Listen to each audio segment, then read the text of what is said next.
Hello weavers, कैसे हैं आप लोग। क्या आप जानते हैं प्योर वाटर हमारी सेहत के लिए उतना ही जरूरी है जितना सांस लेने के लिए ऑक्सीजन की जरूरत होती है। इसी अवेयरनेस ही की तो बुनियाद पर हम पीने के लिए टैप वाटर इस्तेमाल नहीं करते बल्कि प्योर वाटर के कैन मंगवाते। आज से कोई 5 या 6 डिकेड पहले तक की बात है कि घरों में पीने के पानी को सॉइल कंटेनर में रखा जाता था, जिन्हें मटका कहते थे। मटके में रखने से पानी में मौजूद तमाम सस्पेंडेड पार्टिकल्स और दूसरी कंटामिनेशंस उसकी सरफेस में एब्जॉर्ब हो जाती थी, जिससे पानी काफी हद तक प्योरीफाई हो जाता था और पीने के काबिल हो जाता था। फिर क्या हुआ, मटके के रिप्लेसमेंट के तौर पर वाटर कूलर और फ्रिज आ गए, तो पानी की प्योरिफिकेशन की जरूरत बढ़ती चली गई और कई मेथड कमर्शियल लेवल पर इंट्रोड्यूस किए गए। फिर घरों में सिंपल फिल्ट्रेशन यूनिट लगने लगे।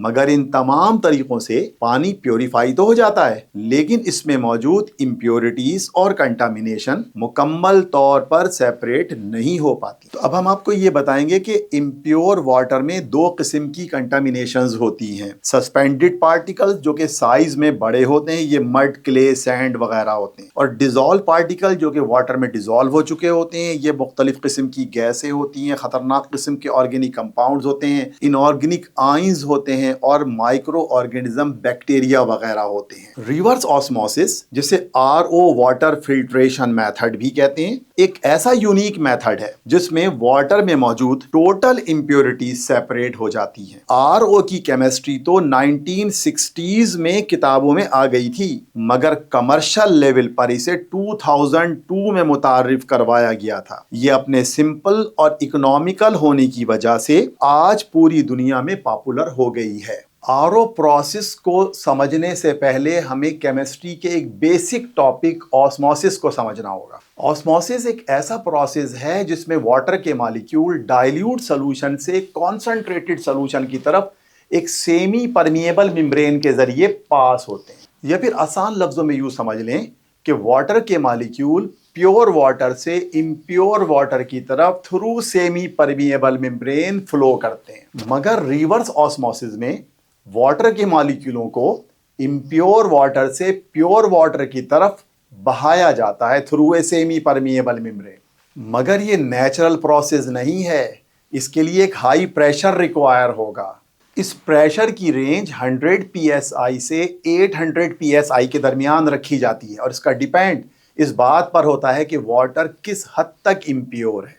रिवर्स ऑस्मोसिस में इस्तेमाल की जाने वाली ये सेमी परमिएबल मेम्ब्रेन पॉलीअमाइड की बनी हुई होती है, जिसके पोर का डायामीटर 0.0001 माइक्रोन होता है, और ये इतना कम डायामीटर है कि इसमें से सिर्फ वाटर के मॉलिक्यूल ही पास हो सकते हैं, बाकी हर किस्म की इंप्योरिटीज इसमें रुक जाती हैं। अब एक small scale RO filter plant के मुतालिक थोड़ी सी इंफॉर्मेशन डिस्कस कर लेते हैं। इस पिक्चर में जो हमने ब्लू बॉक्स दिखाया है, ये रॉ स्टोरेज टैंक है। यहाँ इम्प्योर वाटर जमा किया जाता है। ये इम्प्योर वाटर वहां से सैंड फिल्टर में लाया जाता है। इसमें तमाम बिग पार्टिकल्स, तमाम सस्पेंडेड पार्टिकल्स, मसलन डर्ट वगैरह को सेपरेट कर लिया जाता है। उसके बाद फिर एक्टिवेटेड कार्बन फिल्टर है, जहां इम्प्योर वाटर में मौजूद तमाम गैसेस को सेपरेट किया जाता है और पानी का टेस्ट और स्मेल निकाली जाती है। फिर उसके बाद कार्ट्रिज फिल्टर होता है, जिसमें तमाम ऑर्गेनिक सब्सटेंस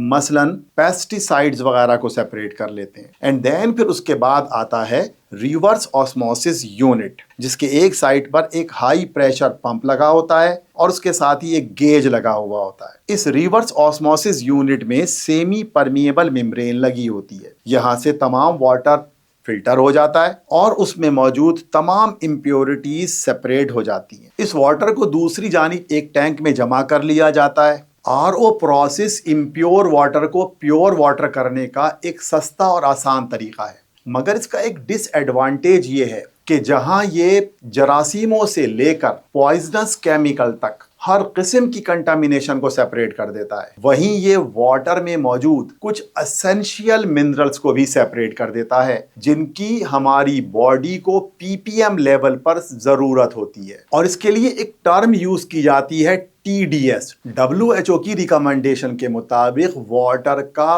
TDS 50 ppm से कम नहीं होना चाहिए और 500 ppm से ज्यादा नहीं होना चाहिए, मगर रिवर्स ऑस्मोसिस तो वाटर का TDS 0 ppm कर देता है, जो कि सेहत के लिए इंतहाई खतरनाक हो सकता है। तो RO प्लांट में कुछ पोस्ट RO प्रोसेस भी किए जाते हैं, जिनमें ब्लेंडिंग वाल्व्स और रेमिनेरालाइजेशन से TDS लेवल को 50 और 150 ppm के दरमियान लाया जाता है। फिर इस पानी की बॉटल्स में पैकिंग होती है। उम्मीद है आज की इस वीडियो के जरिए वाटर प्यूरिफिकेशन की इस जदीद टेक्नोलॉजी को आपने साइंसी तर्ज पर और एक मुख्तसर और जामे अंदाज में बखूबी जान लिया होगा। अपना ख्याल रखिएगा। Thank you for watching.